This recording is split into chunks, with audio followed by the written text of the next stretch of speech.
Good morning সবাইকে। আজকের আরো একটি নতুন ব্লগে তোমাদের সবাইকে ওয়েলকাম। তো বাবু আর আমি এখন চলে এসেছি মাঠে। আসলে এটা আমাদের বাড়ি আর বাড়ির সামনেই মাঠ, তো এটা খুব কাছেই আছে, একটা জমি মাত্র।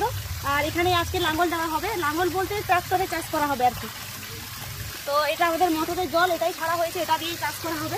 মানে এখন না 2-3 দিন ধরে বৃষ্টি হয়নি, তো যেদিন বৃষ্টি হয়েছিল মানে পুকুরটা তো ভর্তিই আছে আর মাঠেও জল হয়ে গেছিল, কিন্তু তারপর আর সেদিনটা ট্রাক্টর আসেনি আর লাঙ্গলও দিতে পারেনি, ওই জন্য 3 দিন পরে আসছে। আর 3 দিন পরে জলও শুকিয়ে গেছে, ওই জন্য পুরো একদম ঘরের যে মোটরটা ছিল ওটাতেই জলটা ছেড়ে দেওয়া হয়েছে। আর ওই যে ট্রাক্টর চলে এসেছে, ওইখানে আমরা এখন যাবো ওটা দেখতে কেমন করে লাঙ্গল হয়, আর বাবুকেও দেখাবো, কারণ ও দেখবে কেমন গাড়ি চলছে। চলো তাহলে আমরা এখন দেখি।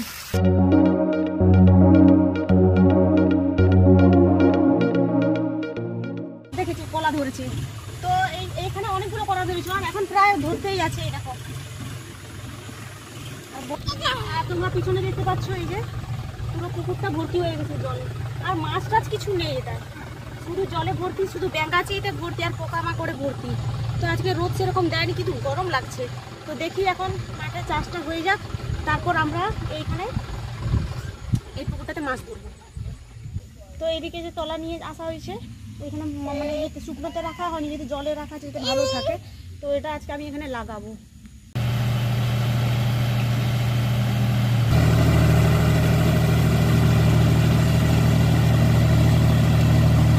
কিচ্ছু শোনা যাচ্ছে না, চলো লাঙ্গলটা তোমরা দেখো কেমন করে এদিকে লাঙ্গল হয়, শুধু ওইটাই দিল না। চল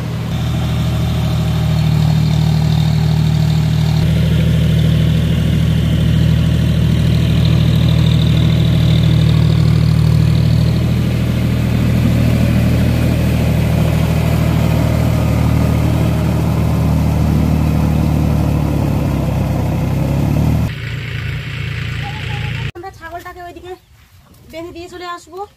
আর আমাদের একটাই ছাগল আছে, বেশি নেই। আসলে কে দেখবে, বাড়িতে তো সেরকম কেউ থাকে না। আর এদেরকে মানে গরু ছাগল রাখা মানে মানুষের থেকেও এদেরকে মানুষ না খেলেও ঠিক আছে, এদেরকে খাওয়াতে হবে। অবলা জীব, এদেরকে তো কষ্ট দিয়ে লাভ নেই। এদিকে এখন ওইদিকে বেঁধে রেখে, আর চারদিকে যে চাষবাস হয়েছে না, এখন সব ধান পোতা হয়েছে, এখন এদেরকে যে কোথায় নিয়ে যাবে তার জায়গাও নেই। একটা দুটো জমি ফাঁকা আছে, ওখানে এখন একে দিয়ে আসি। আর তো এরিয়াটা কোথায়? তো আমরা এখন ধান রোপণ করবো, একে এখানে দিয়ে আসি, তারপর ধান রোপণ করে তারপর ভাত খাবো। বাবা ওই জমিটা সমান করছে, একটু সমান করে নিই, তারপরে রোপণ করা হবে। আর তারা যেহেতু ভাতটা খেয়ে নি, তাহলে ভেবেছিলাম পরে খাবো, তারপরে ভাবলাম যে না খেয়ে নি, তাহলে বাবা ওটা সমান হয়ে যাবে ততক্ষণে। আর বাবুও দেখে ঘুমায় নাকি কাঁদছে, কারণ ওকে রেখে তো কাজ করা যাবে না। মানে ও থাকা মানে একটা বাচ্চা থাকা মানে ওর সাথে আরেকজন থাকা সব সময়, না হলে ওকে উঠে নিয়ে গেলে তারপরে ভূত হয়ে চলে আসবে, কিন্তু নামতে চাইছে জলে, টুম ঘুরছি পুরো বদমাসি। চলো তাহলে খেয়ে নি। তো এখন ভাত নিয়ে চলে এসেছি, আর গরম ভাত, সকালে রান্না হয়েছে গরম ভাত। আর আজকের মেনু হচ্ছে সজনে শাকের ভাজা, পেঁয়াজ লঙ্কা লেবু, আর এখানে হচ্ছে আলু মাখা, এখানে আলু মাখা চলছে। তো এগুলোই এখন আমরা খেয়ে নিই। খেয়ে এবার জল ভাত খেতে ইচ্ছা করছে এখন, কারণ রোদের সময় তো জল ভাত খেলে ভালো হয়।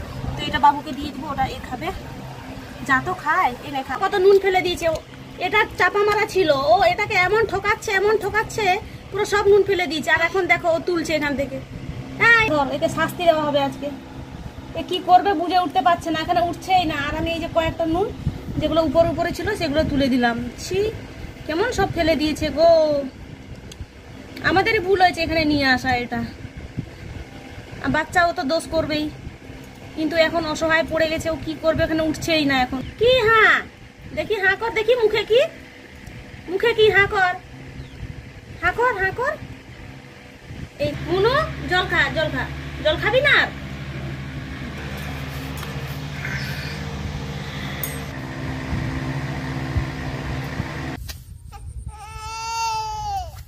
না কই দিবেন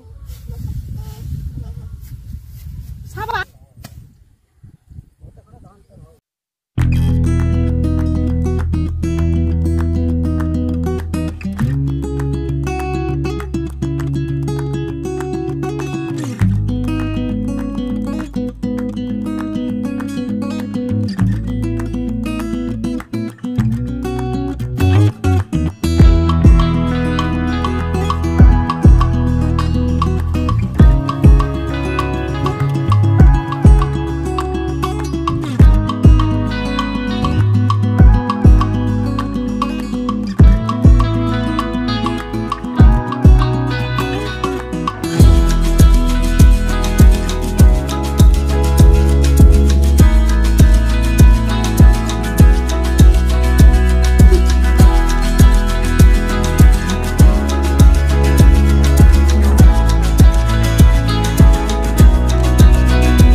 Ion, nila Dadu, nila Baba, nila আমাদের উপর এখন ছাগলকে নিয়েও বাড়ি চলে যাচ্ছি, রোদ উঠেছে তো জল খাবে ওই জন্য আর কে নিতে আসবে না, কেউ নিয়ে চলে যাচ্ছে। চল পুরে স্নান করে আমরা খেতে বসেছি। আর এই যে এখানে এটা হচ্ছে ছাতুর তরকারি, এটা মাছের তরকারি, এই যে ট্যাংরা মাছ ধরে নিয়েছিল মা মাঠ থেকে, আর এটা শাক ভাজা আর সোয়াবিন আলুর তরকারি।